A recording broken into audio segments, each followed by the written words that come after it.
Good morning, everyone. This is Jeffy Kennedy, author of fantasy romance and romantic fantasy. I'm here with my first cup of coffee. Ah, tastes good. Tastes really good. Ah, let's see. Today is Thursday, December 2nd, 2021. I have my little Christmas tree beside me now. Little USB light up Christmas tree. Isn't it cute? Actually, it's starting to look a little frumpy, I think. Maybe it just needs to be unbent a bit. There. Is that better? So here we are, December already. I mentioned to my mom that I was thinking this weekend I don't have anything scheduled. Hallelujah. Um, and so I do have things I want to get done, but nothing I am scheduled to do. And I was thinking I would like to maybe get some of the Christmas decorating done. I am not decorate on the Friday after Thanksgiving kind of gal. Um, but and I don't like to decorate too early because to me it takes away the specialness of the holiday. But I'm considering doing most of the decorating this weekend. We'll see how it goes. I may do most of the decorating this weekend and put up the tree next weekend. Um, but if it works out, I may just do it all this weekend. Do the tree early. Um, Sort of depends on how David feels. We should also probably like go do the present shopping for the people we need to ship to and get that done and shipped out. It would make me happy to front load either of those activities and then be able to enjoy the season. I don't know if I mentioned on here, but that I am eating a lot less sugar. That I've really tried to drop my refined sugar intake down to less than 100 grams a day, or even less than that. I'm not worrying about natural carbs so much, but definitely trying to reduce the sugar thing. And I did fairly well over Thanksgiving. I did not have a lot of sugar over Thanksgiving. And I feel better for it. It's definitely helping. But I bought a book that was successfully advertised to me. I do not recall the venue. I don't remember how they got to me, but it was a cookbook that's baking with less sugar, and it was on sale for $1.99. So I bought that, and I'm going to check out those recipes and see if I can do some holiday baking, make us some treats. I guess it uses a whole lot of natural sugars instead, like honey and maple syrup and so forth. So I'm going to try that and see how we do, because you don't want to do the holiday season with no treats, but if I can do well, maybe you would. Um, I don't want to. Although I'm finding I don't miss the treats that much, and it's definitely worth it to um, feel better and so forth. I think I really need to do some yoga. um, we'll see if I get to it this afternoon. I know I need to make it a thing where I get to it, um, but we'll see. Um, it was funny. I was having a conversation with some other self publishers and talking about the thing about being, there are some people who really insist on being called indies or independent authors instead of self publishers. And, it's an interesting go round. I've been having this conversation with people for a long time. And, there are people who don't like identifying as a self published author because of the stigma, and they feel like it's still regarded as being less than traditionally published. And, for me, I don't have any shame or any feeling of less than by saying that I self-publish. And it's been pointed out to me that part of that is because, sorry, I'm having a mess with my hair here, that part of that is because I'm also traditionally published, so I like have the trad pub validation. Uh, you know, and I think that's a fair point that I I already have the various kinds of validation that make it easy for me to be uh, a proud self-publishing author. But at the same time, so here's my take. That first of all, I think calling yourself an indie or an independent author doesn't change the fundamental thing that people look down upon with self-publishing. I mean, you're swapping out a word, but it's not the word that they're tweaking to. And people who are snobs who think that only trad publishing is a legitimate path and that anyone who is self-publishing it's because they couldn't make it through the gatekeepers. Um, fuck them.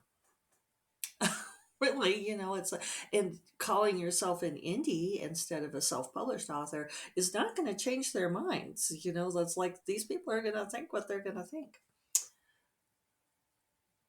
Someone else I know who is a self-published author says, his opinion is that we should just own it, reclaim the term and own it.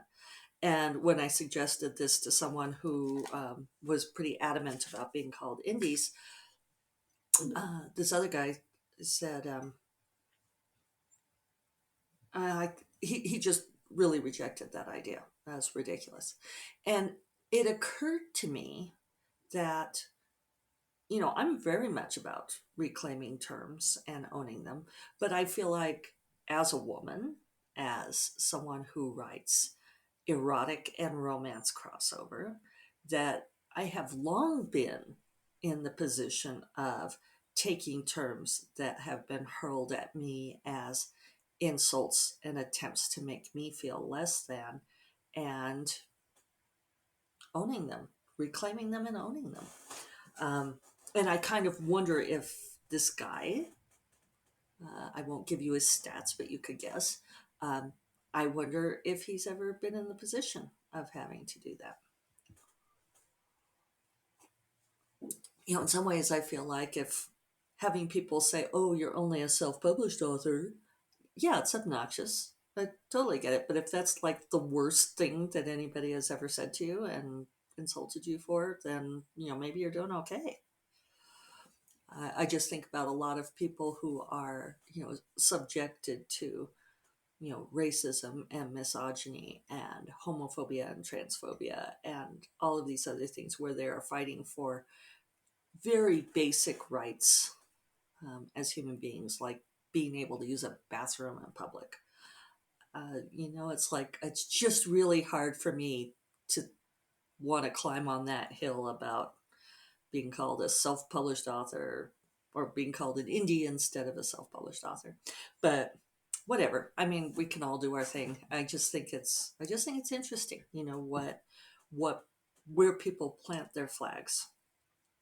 And I can't remember what it was I was talking about a little while back when Colleen Champagne kind of called me out on it and said that she thought it was a strange hill to die on. And I was like, well, I'm not going to die on it. I don't remember what it was now. I don't know. That's how many hills do you even want to climb, much less plant flags and battle for them? So I wrote about this on my blog yesterday, but on Tuesday I had a little bit of a crisis um, because, and forgive me if you've already read the blog, but so I knew, and I've talked about it here, I knew that I was going to have to push back the release date for Grey Magic, for book 3 in Bonds of Magic, and I'm very sorry. I knew I was going to have to do it because I agreed to write The Secret Project for Agent Sarah, which is out on submission. We've had a couple of passes, including from my dream editor. My dream editor like always likes my books, but doesn't love them, and she always passes. and I said to Agent Sarah, I said, she is never going to buy any of my books. And Sarah said, well, certainly not this one. Chirp, chirp. And I do not mean that as anything against Sarah, as that's her job to be chirpy. But, it's like, this woman does not like my, no, she does like my books. She doesn't love them. She doesn't, I don't know, she doesn't think they're commercially viable or whatever. They don't hit her sweet spot. So we've had two passes. We have some interest. One editor asked me some questions about where it's going, so that's always promising, and thought that the story seemed cinematic, so that would be nice. So anyway, I knew when I took out that time to write for Sarah that for Sarah, I wouldn't have done it, if she didn't really want me to do it. So that's why it's for Sarah. But I realized that I would be pushing back the date for Gray Magic. And I thought, oh, well, that's okay, because we have Fire of the Frost coming out in December, and I'll just have Gray Magic come out in January. So Tuesday, I was kind of looking at my schedule, and I thought, because I got my reminder from Amazon saying, you need to upload the book in so many days. And I thought, okay, well, I should figure out, I should go ahead and push this date out.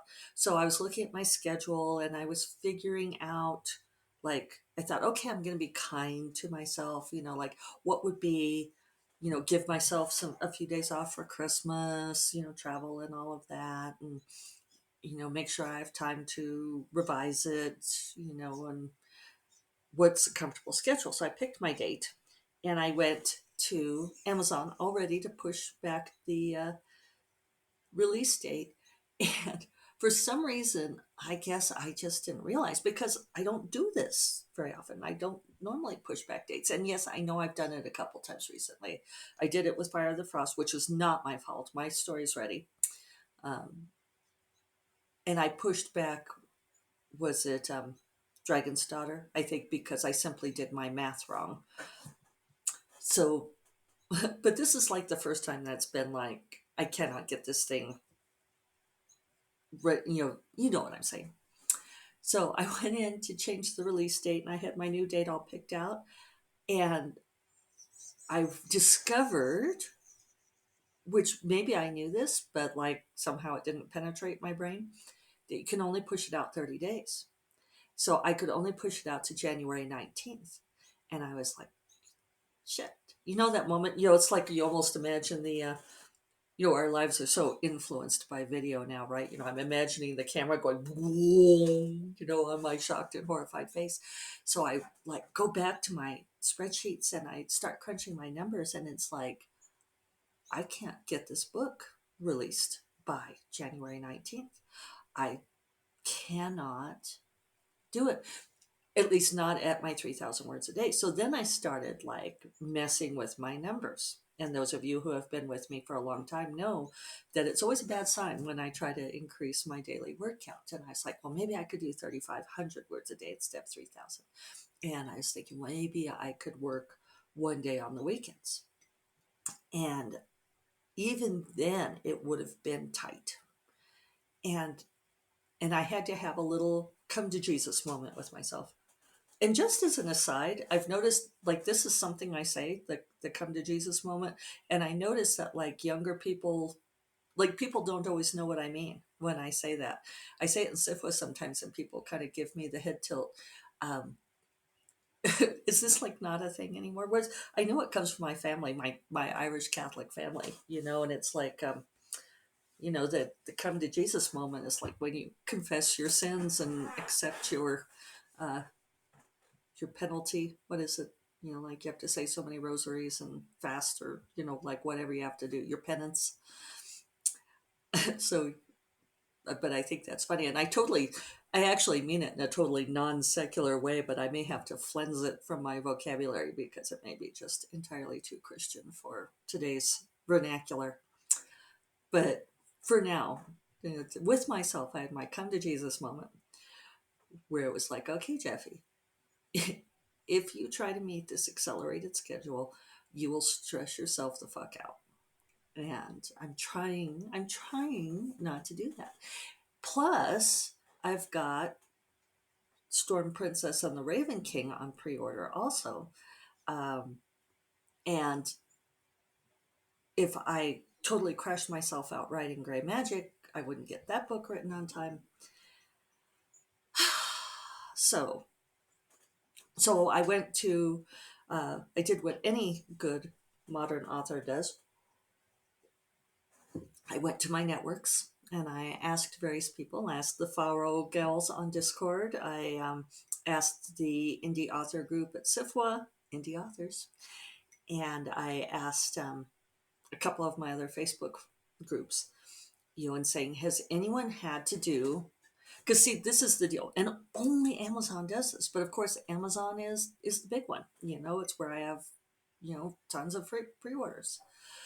Um, I don't want to lose my sweet pre-orders. And of course other people will weigh in and say, well, this is why I don't do pre-orders, because it's stressful. And it's like, I totally get that. But I love the pre-orders. And I that's like one of my main strategies is capturing those pre-orders with the series. Um, and other people won't do it. But anyway, so only Amazon does this. But if you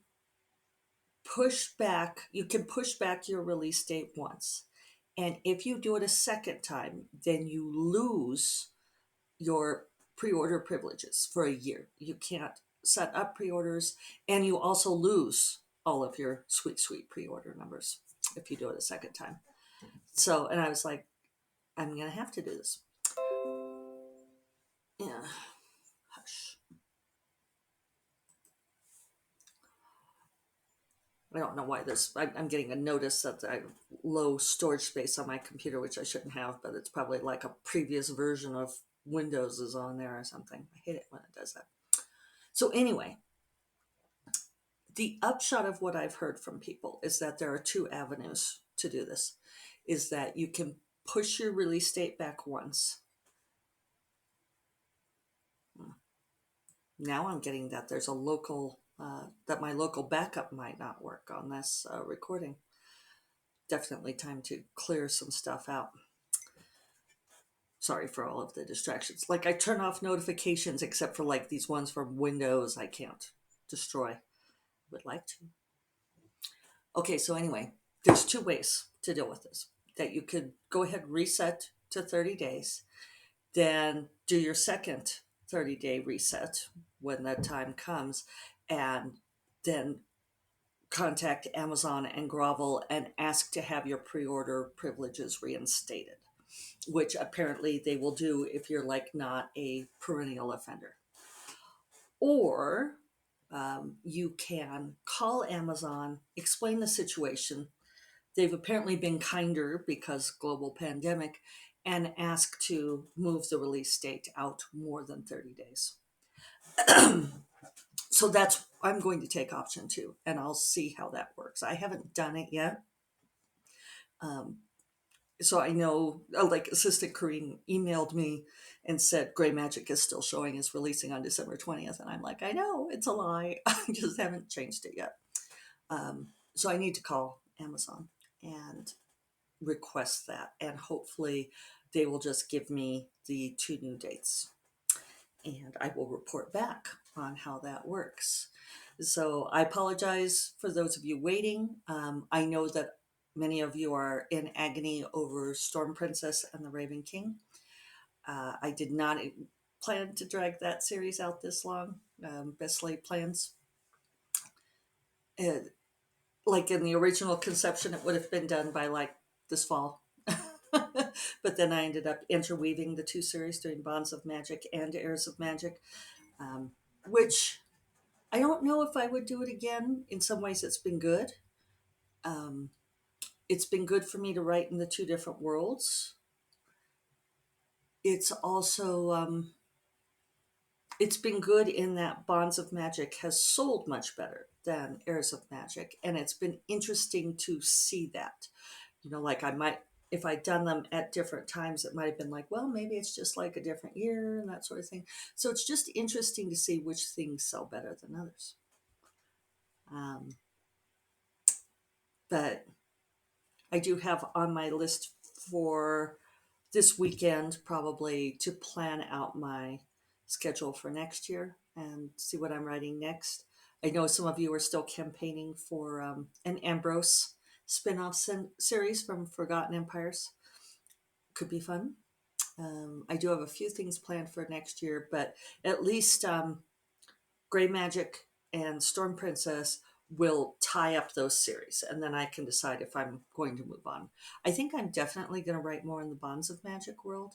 I really love that world, and there's a lot of possibilities there. So, on that note, I will remind you all that First Cup of Coffee is part of the Frolic Media Podcast Network, and you will find more podcasts. You'll find more podcasts that you love at frolic.media/podcasts. And I will talk to you all tomorrow. Take care. Bye bye.